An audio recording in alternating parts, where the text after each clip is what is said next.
Hey everyone, I hope you guys are all doing well and staying safe, especially with this no mask policy anymore. It's a little bit scary going out without a mask, but it's actually really nice seeing people's faces and seeing them smile again. So just stay safe if you can, okay? Now, it's been a long time since I've posted on here, and there's been a lot happening, and I mean a lot.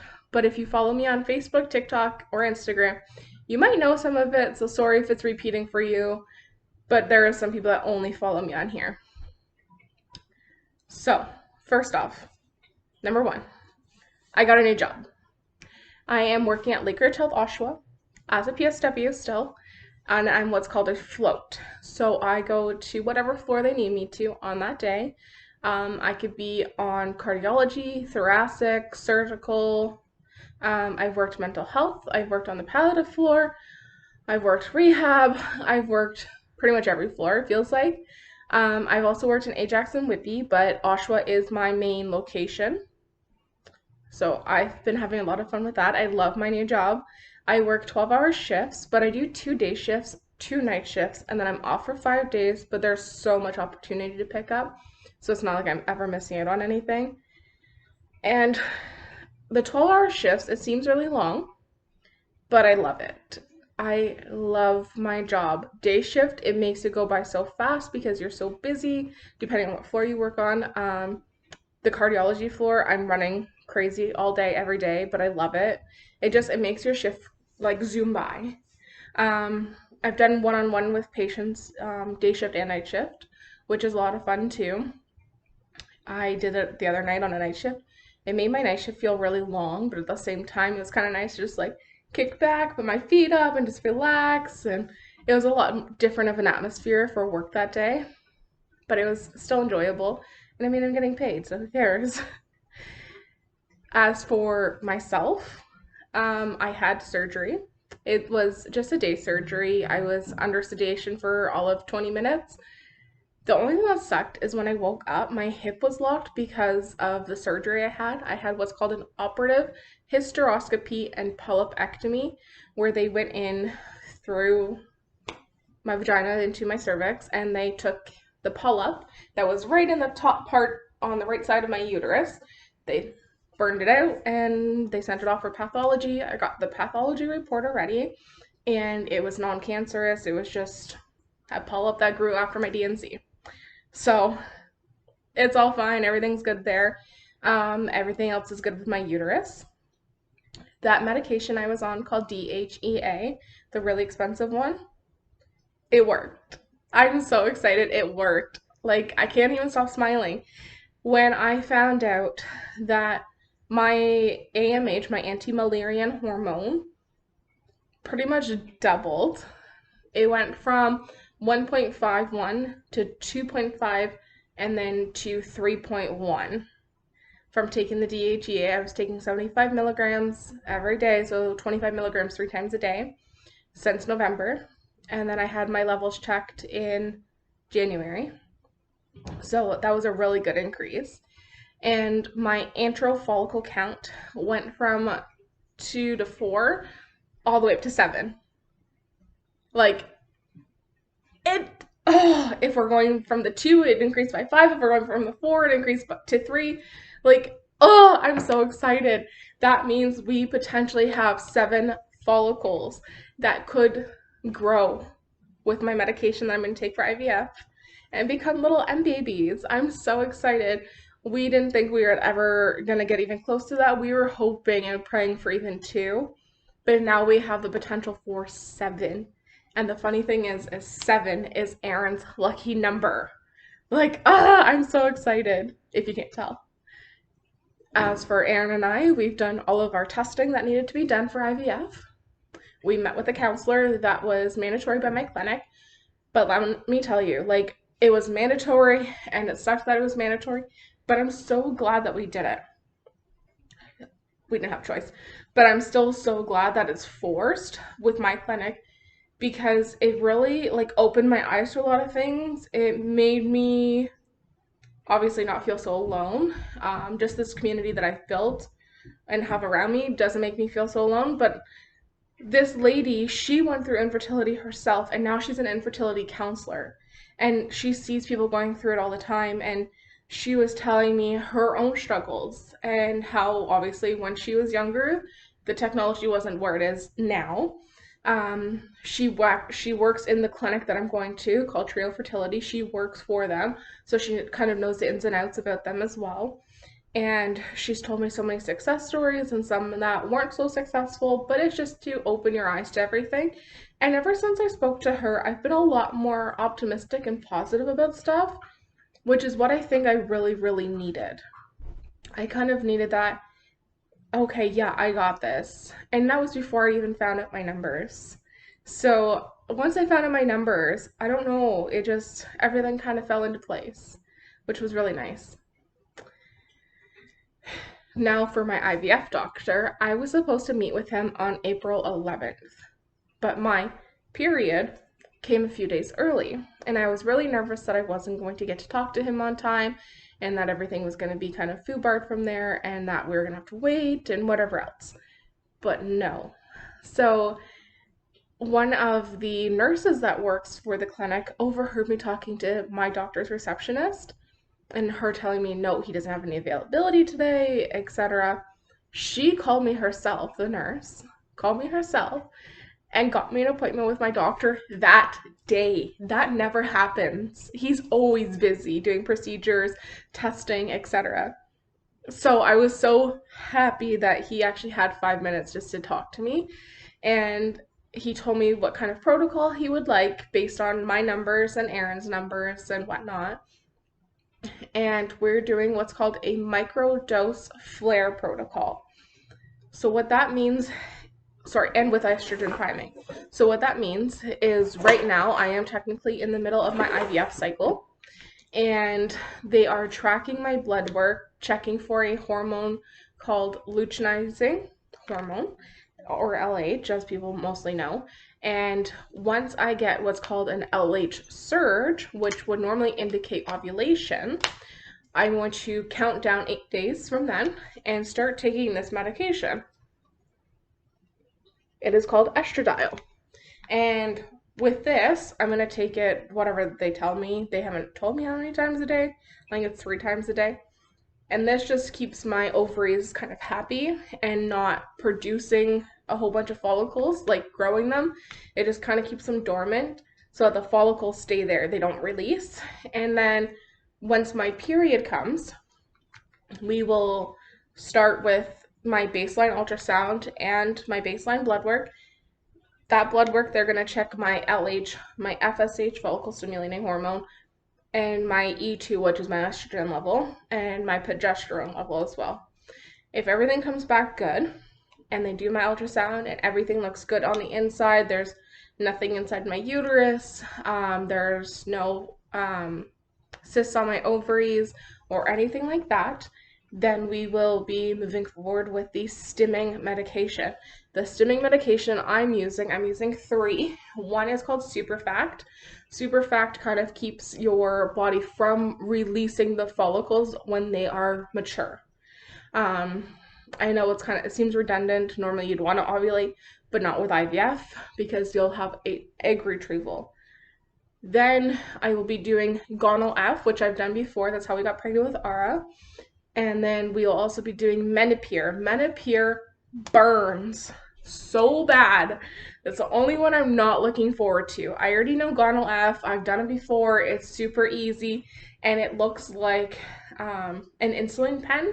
If you have anybody that's diabetic, you dial it up, put it in your belly, and push it in. Menopur is a powder and a liquid, and you got to mix them together, and it feels kind of sciencey. Superfact, I have no idea what to expect from that. I've never taken it before. I've never had to mix it before, nothing. So that's going to be a learning curve, and I'm going to post a video about that when I get to that point, just to kind of show you guys what it's like to have to do all of those injections. And then once we're doing all of our tracking with my clinic, they're going to be taking my blood, and they're going to be doing regular ultrasounds just to make sure my estrogen's rising appropriately, making sure that my LH stays kind of at a neutral level, And then also that my body is producing follicles how it's supposed to be. I don't have one that's like 21 millimeters, but only two that are 12, anything like that. We want them all kind of together in the same realm of sizing. So if there's four of them that are 15 and two of them are 16, that's perfect. If one's 21 and one's 12 and one's 14, no, we don't want that. So if we get to the point that everything is good to go and my follicles grow appropriately and they're kind of in the same size of realm, then we are going to do the HCG trigger shot, which I've done before. Again, you inject it into your belly. You can sometimes do it in your arms and your legs, but I got lots of chunk here, so it's better for me to do it in my stomach. Then it's 24 to 36 hours after I do the HCG trigger shot that I will go for my egg retrieval. Like, that is so exciting. It's so weird to me that I'm going to be doing an egg retrieval, and it's potentially going to be around mine and Aaron's birthday. And that's weird to me, especially because May 1st of 2019, no, May 1st of 2020 and May 1st of 2021, we got pregnant both times. Both times on May 1st. So if it's around our birthdays, again, that's going to be a really weird timeline. We'll see. I'm going to be doing the injections for 12 to 14 days, depending on how my body reacts. I have diminished ovarian reserve. I have premature ovarian failure. So my body doesn't always respond like everybody else's. So we will just have to kind of go along and see what my body does. I have already made mine and Aaron's shirts for the day of my egg retrieval. It says, "I've done my part." It's just super cheesy. It's what he wanted. He kind of wanted something like that. So whatever. And he also kind of picked mine. And again, mine's kind of out there, kind of cheesy. But mine says, "Legs up, lights out, time to get my eggs out." So again, it's super cheesy, kind of funny. And my writing is kind of rainbow. You see it in the light a little bit, kind of reflective. But we're super excited to wear these shirts when we go for our egg retrieval. And I made this shirt as well that I'm going to be wearing for my blood work and my ultrasounds. And it says, "Strong as you see the word." And then it says hashtag IVF life. If anybody wants this shirt, or even infertility or PCOS or whatever, let me know. And I am actually going to be selling t-shirts that are similar to this one. We will talk about price and color, etc. I'm just super excited that I have my shirts to wear. I also had little wooden hexagons made. I will show you guys those. So I had these made. So this one says "Journey to Baby Witter." And then when we start our stims, I have all my blocks here. Obviously, I'm not going to show all of them because I'm going to have pictures when I'm posting with these as well. But the one that I'm really, really looking forward to using is this one.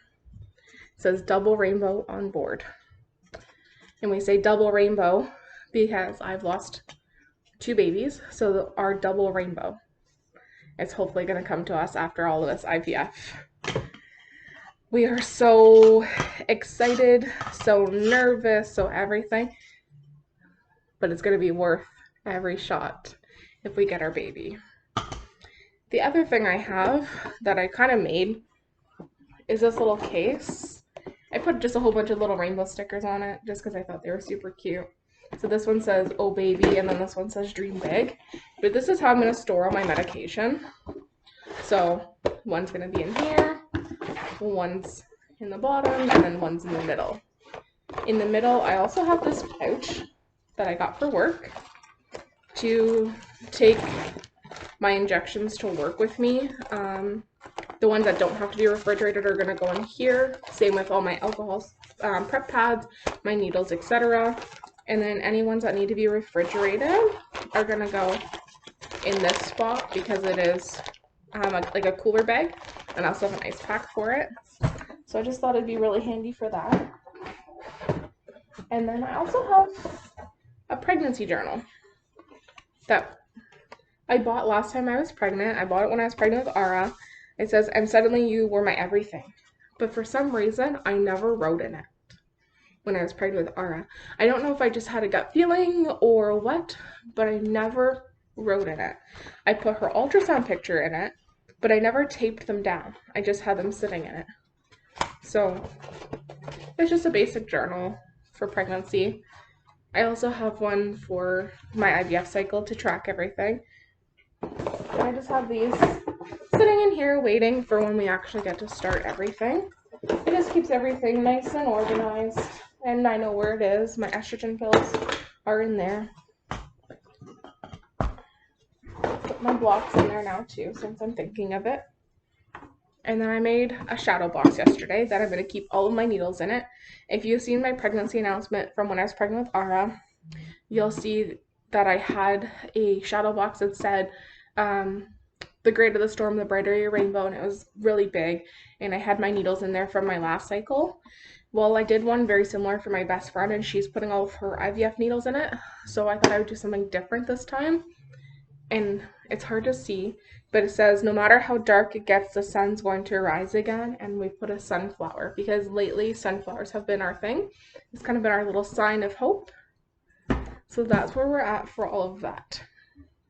We're really excited, we're really nervous, we're hopeful, we're optimistic, but we're cautious at the same time because we know how everything can kind of blow up in our face. It's blown up in our face a few times.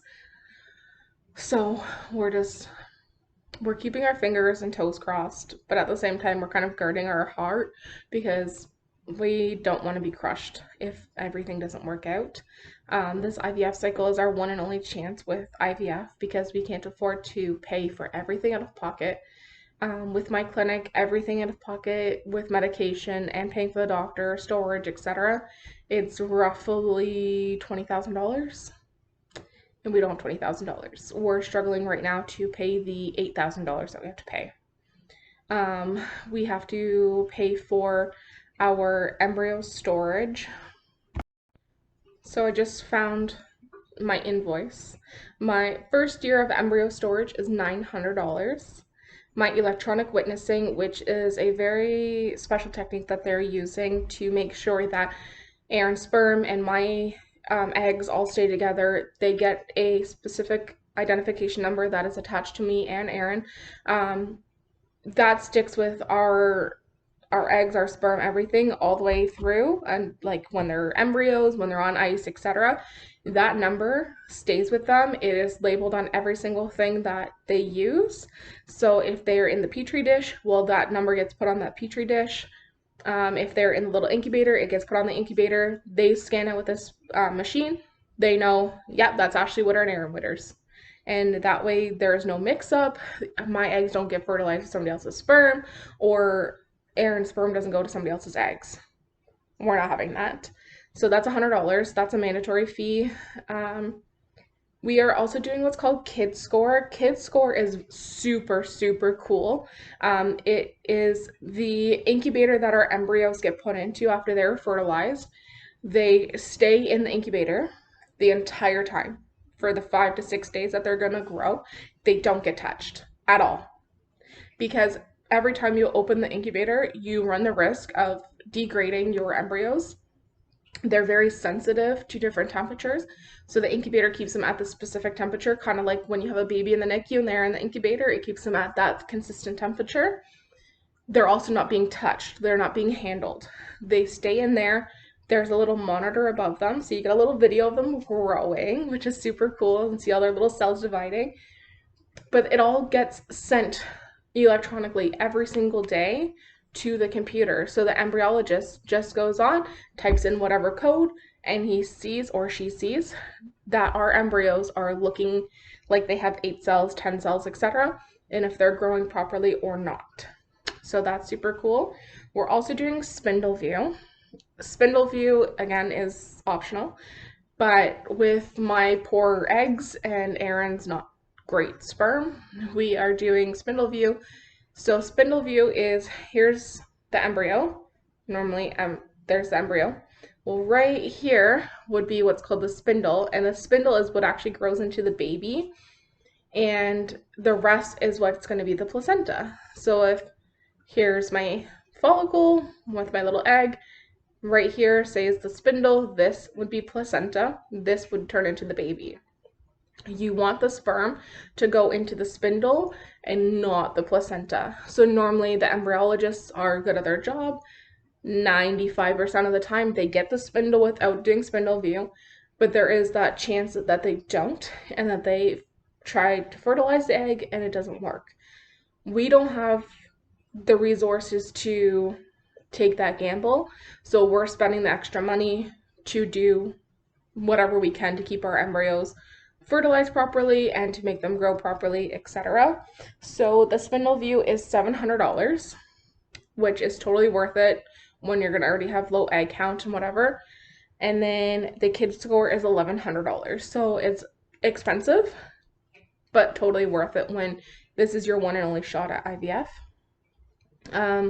My medication, we don't know exactly how much it's gonna be, but I just spent $472 at the fertility clinic the other day, and that was only for my estrogen, the $350 for the block billing fee, which is to do all your ultrasounds, your blood work, your communications, etc.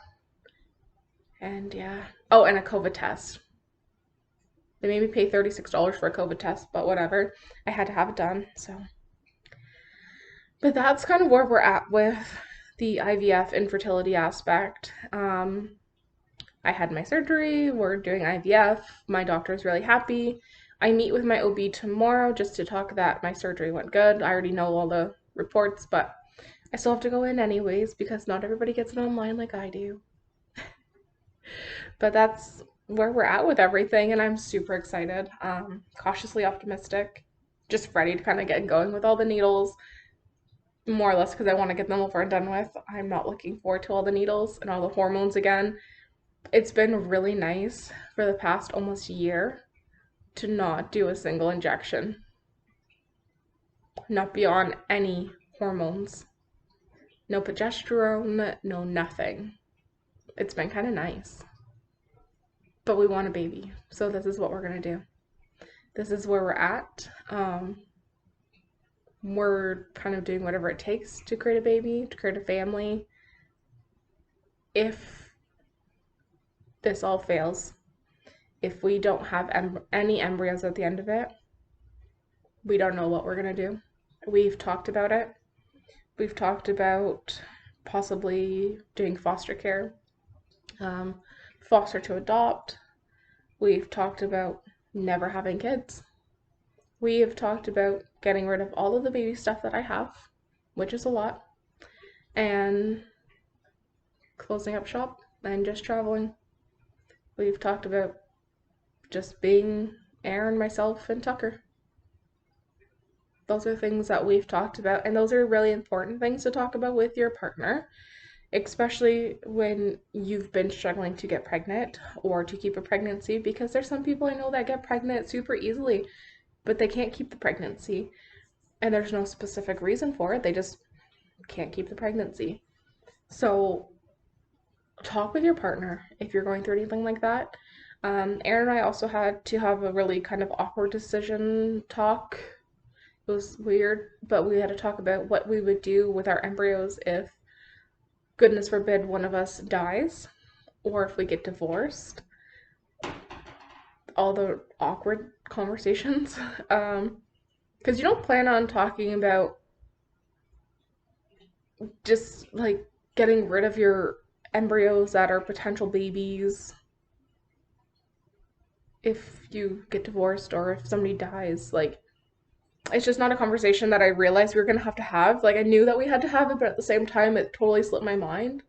So when they sent me the information and the consent forms and everything, they said, like, you guys have to talk about this, you both have to sign off and be on the same terms, because if we're not on the same terms, they wouldn't allow us to continue. So we decided that if one of us dies, that the other would be allowed to go forward with keeping the embryos and having somebody, like, so if I died, Aaron would be allowed to have a surrogate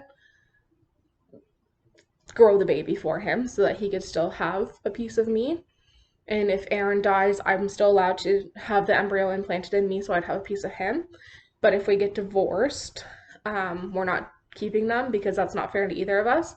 We are going to allow them be donated for science, like scientific purposes, because my clinic does not do embryo adoption yet.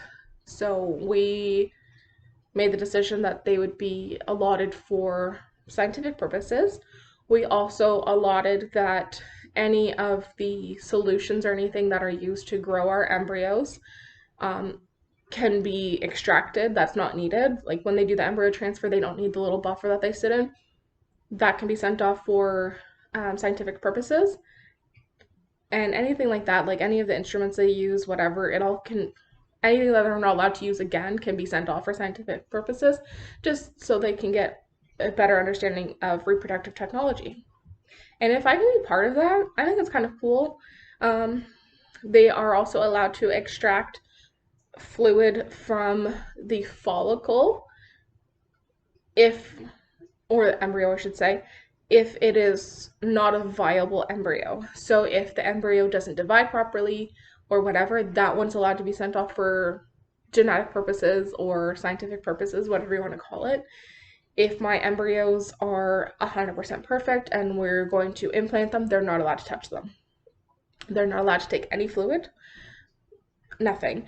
The only time they're allowed to do that is, say we do an embryo transfer and it takes, and we get pregnant and the baby grows, whatever, and then say we have like 5 more, they're allowed to use another one after we're done. Like if we're done having kids, so say we do 2 of them and we're done, we have 3, they're allowed to have them as well. It's all things that we've talked about. We're both on the same understanding, and my clinic has now that permission that they're allowed to do whatever with my embryos as long as it's within the guidelines that I set. Because at the end of the day, those are technically my children. It seems weird because they're cells, but they're my children. So we wanted to be very certain on our decisions because we're spending the money. Like it's probably gonna be close to 8,000, if not more, because Gonal F is very expensive. Super Fact, I have some coverage for, which thankfully is good.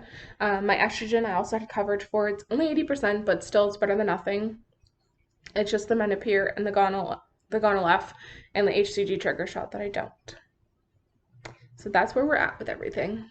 But if you guys have any questions, any comments, concerns, etc., please feel free to leave them in the comments on this video. Message me privately on Facebook, Instagram, or TikTok, and follow my TikTok, Instagram, and Facebook for more updates as we progress. I hope you guys all stay safe and take care.